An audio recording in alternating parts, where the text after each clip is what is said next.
السلام علیکم ورحمۃ اللہ وبرکاتہ۔ شاد اسٹڈی ہب چینل میں آپ کا استقبال ہے۔ میں محمد دلشاد آپ کی خدمت میں حاضر ہوں آج اردو قواعد اور انشاء کا 10واں سبق لے کر۔ امید ہے آپ سب لوگ بخیر ہوں گے۔ آج کے سبق کا عنوان ہے سابقہ اور لاحقہ۔ سابقہ اور لاحقہ کو انگلش میں سفکس اینڈ پریفکس کہتے ہیں۔ اسی کو ہندی میں پرتیے اور اپسرگ کے نام سے جانا جاتا ہے۔ چلیے شروع کرتے ہیں اور سمجھتے ہیں کہ یہ کیا ہوتے ہیں۔ ذیل کے جملوں پر توجہ دیجیے۔ ذیل کے جملوں پر توجہ دیجیے۔ اسے اس بات کی خبر نہیں تھی، وہ اس بات سے بے خبر تھا۔ بے خبر تھا۔ آپ خط کشیدہ الفاظ پہ بہت زیادہ فوکس کریں تو زیادہ بہتر رہے گا۔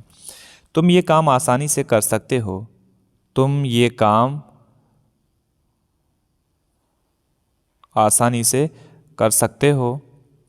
اس کے بعد دیکھ لیں تم یہ کام بآسانی کر سکتے ہو، تو اس میں بھی جو خط کشیدہ لفظ ہے وہ ہے بآسانی۔ میں اس شخص کو نہیں جانتا، وہ شخص میرے لیے انجان ہے۔ احمد اور میں ایک ہی جماعت میں ہیں۔ احمد میرا ہم جماعت ہے، تو اس میں خط کشیدہ لفظ کیا ہے؟ ہم جماعت۔ میں اس جگہ وقت پر پہنچا۔ میں اس جگہ بر وقت پہنچا۔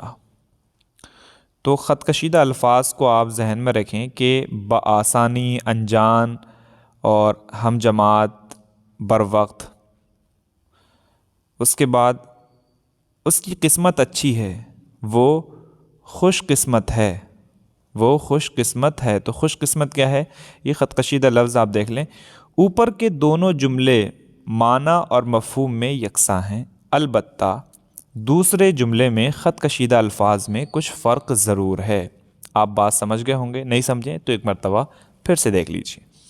اوپر کے دونوں جملے یعنی جتنے بھی یہاں جو جملے دیے ہوئے ہیں یہ دیکھ لیں، یہ پہلا جملہ ہے اور یہ دوسرا جملہ ہے۔ بات دونوں میں کیا ہے؟ کسی نہ کسی حد تک سیم ہے، لیکن الفاظ کیا ہیں؟ مختلف ہیں۔ دیکھ لیں، اسے اس بات کی خبر نہیں تھی، وہ اس بات سے بے خبر تھا۔ اب یہاں نہیں تھی، خبر نہیں تھی۔ چلیں خبر تو نیچے والے جملے میں بھی آیا ہے، لیکن نہیں کا استعمال یہاں پر ہو رہا ہے اور یہاں نہیں ہو رہا ہے، لیکن مفہوم دونوں جملوں کا، دونوں سینٹنسز کا، دونوں واقعوں کا جو مفہوم ہے وہ کیا ہے؟ سیم ہے، ملتا جلتا ہے، ایک جیسا ہے۔ بٹ فرق اس بات کا ہے کہ یہاں الفاظ مختلف ہیں، جملے کی بناوٹ جو ہے وہ مختلف ہے۔ اب اس کی ڈیفینیشن یعنی پریبھاشا ہم دیکھ لیں، تعریف دیکھ لیں، اس سے کلیئر ہو جائے گا۔ تو اوپر کے دونوں جملے بولے تو یہ جملہ ایک ہو گیا، یہ دوسرا جملہ ہو گیا، تو دونوں جملے معنی اور مفہوم میں یکساں ہیں، یکساں ایک سے ہیں، سملر ہیں۔ البتہ دوسرے جملے میں خط کشیدہ الفاظ، دوسرے جملے میں خط کشیدہ جتنے بھی اوپر سے آپ نے جملے دیکھیں، اس میں جو سیکنڈ والا جملہ ہے اس میں خط کشیدہ الفاظ میں کچھ فرق ضرور ہے۔ ٹھیک ہے نا؟ اب ان کو آپ یہاں سمجھیں گے مزید۔ الف پہلا جز اور بے حصے میں دوسرا جز۔ خبر نہیں، اسے ہم بتائیں گے بے خبر۔ تو بے خبر اور خبر نہیں دونوں کیا ہیں؟ ایز اٹ از سیم ہے، مطلب ایک ہی مفہوم رکھتے ہیں دونوں۔ آسانی سے اور بآسانی دونوں سیم ہیں۔ نہیں جانتا اور انجان، کہتے نا کہ وہ مجھے نہیں جانتا، وہ مجھ سے انجان ہے، تو یہ یا میں اس کے لیے کیا ہوں؟ انجان ہوں۔ تو ایسی صورت میں یہ مفہوم کیا ہے؟ سیم ہے، لیکن الفاظ دیکھ سکتے ہیں آپ الگ الگ ہیں۔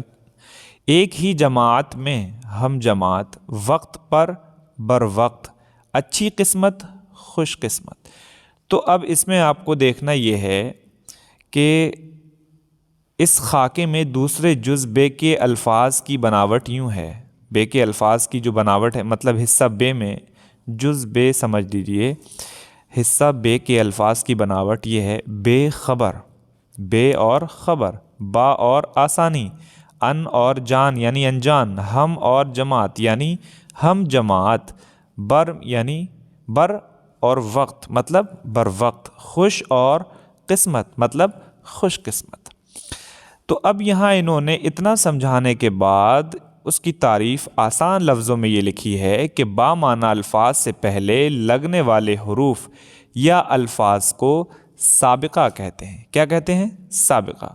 پھر ذہن میں رکھیں، بامعنی لفظ سے پہلے یعنی الفاظ سے پہلے، تو یہاں آپ دیکھیں خبر یہ ایک بامعنی لفظ ہے، آسانی بامعنی لفظ ہے، جان بامعنی لفظ ہے، جماعت بامعنی لفظ ہے، وقت بامعنی لفظ ہے۔ بامعنی کا مطلب ان کا ایک کوئی معنی ہے، کوئی مطلب ہے، کوئی سینس، کوئی ارتھ ہے، اور قسمت یہ ایک بامعنی لفظ ہے۔ اب ان سے پہلے حروف یا الفاظ کو سابقہ کہتے ہیں، کہنا نا بامعنی الفاظ سے پہلے لگنے والے حروف یا الفاظ کو سابقہ کہتے ہیں۔ تو ہم تعریف یہاں کس کی تعریف ہم نے پڑھ لی؟ سابقہ کی، جسے انگلش میں پریفکس اور مطلب کیا بولتے ہیں، نہیں سفکس، انگلش میں سفکس اور ہندی میں پرتیہ کہا جاتا ہے۔ تو آپ دیکھیں بے، با اور ان، ہم، بر، خوش، مطلب بے ہو گیا، یہاں با ہو گیا، یہ ان ہے، یہ ہم ہے، یہ بر ہے، یہ خوش ہے۔ یہ الفاظ جو ہیں انہیں سابقہ کہا جاتا ہے اور پریفکس نہیں، سفکس نہیں، پریفکس کہا جاتا ہے، سوری۔ ان لفظوں پر تو آپ سمجھ گئے ہوں گے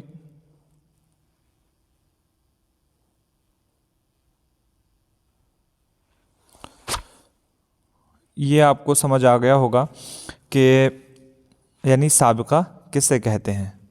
تو سابقہ کی تعریف آپ نے پڑھ لی کہ بامعنی الفاظ سے پہلے لگنے والے حروف یا الفاظ کو سابقہ کہتے ہیں، جیسے بے، یہ ایک بامعنی لفظ یعنی خبر سے پہلے آیا ہے تو بے کیا ہو جائے گا؟ سابقہ۔ انگلش میں اس کو پریفکس کہتے ہیں۔ پریفکس مطلب جو پہلے فکس کیا جائے، سفکس جو بعد میں فکس کیا جائے، اور اسی کو مطلب کیا بولتے ہیں ہندی میں پرتیہ اور انگلش میں پریفکس کہتے ہیں، ٹھیک ہے۔ آگے دیکھیں، ان لفظوں پر غور کیجئے۔ کیا غور کرنا ہے؟ دیکھیں یہاں بھی کچھ لفظ دیے ہوئے ہیں، شاندار، جاندار، جو خط کشیدہ ہیں صرف انہی پر میں ٹک کروں گا، ایماندار، پاندان، عطردان، گلدان، عقل مند، ضرورت مند، دولت مند، کارگر، ستم گر، جادوگر، خطرناک، غمناک، المناک، سائنسداں، سیاست داں، نکتہ داں۔ تو یہ جو بعد میں خط کشیدہ الفاظ آئیں یہ آپ دیکھ سکتے ہیں، ان کا مطلب بھی سمجھ لیجئے۔ شاندار مطلب شان والا، شان رکھنے والا، جاندار یعنی جس کے اندر جان ہو، دم ہو، طاقت ہو، ایماندار ایمان والا، پاندان پان رکھنے کی جگہ کا برتن، یہ مطلب کہہ سکتے ہیں وہ چیز جس میں پان رکھا جاتا ہے۔ عطردان، عطر رکھنے کی شیشی یا کوئی بھی ایسا پوٹ جس میں عطر رکھا جاتا ہے۔ گلدان، جس میں پھول رکھے جاتے ہیں۔ عقل مند یعنی وہ انسان جس کے اندر عقل ہو۔ ضرورت مند یعنی جسے کسی چیز کی ضرورت ہو۔ دولت مند یعنی جو دولت والا ہو۔ کارگر، کام کرنے والا۔ ستم گر، ظلم کرنے والا۔ جادوگر، جادو کرنے والا۔ خطرناک یعنی بہت زیادہ ڈراؤنا۔ غمناک یعنی غم والا۔ المناک یعنی درد والا۔ سائنسداں یعنی سائنس جاننے والا۔ سیاست داں، سیاست جاننے والا۔ نکتہ داں یعنی باریک کسی بھی چیز کے بارے میں باریکی سے جاننے والا۔ تو یہ چیزیں ہیں، اب اس کو ہم آگے دیکھتے ہیں۔ خط کشیدہ الفاظ،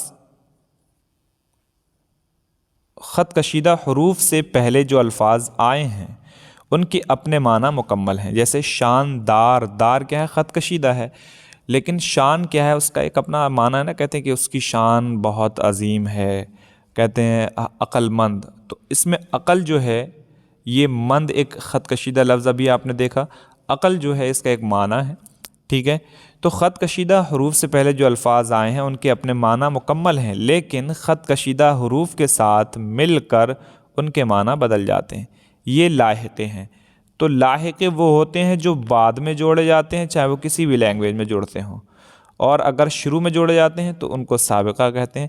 انگلش میں سابقہ کو پریفکس کہتے ہیں، اور لاحقے یعنی جو بعد میں جوڑتے ہیں انہیں سفکس کہتے ہیں، اور ایسے ہی ہندی میں پرتیہ اور اپسرگ کے نام سے انہیں جانا جاتا ہے۔ تو بامعنی الفاظ کے بعد آنے والے حروف کو لاحقہ کہتے ہیں۔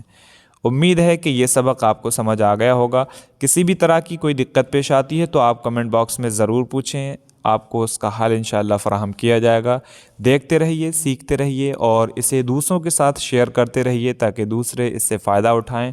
ملتے ہیں آپ سے اگلی ویڈیو میں ایک نئے سبق کے ساتھ، تب تک آپ اپنا خیال رکھیں۔ اللہ حافظ۔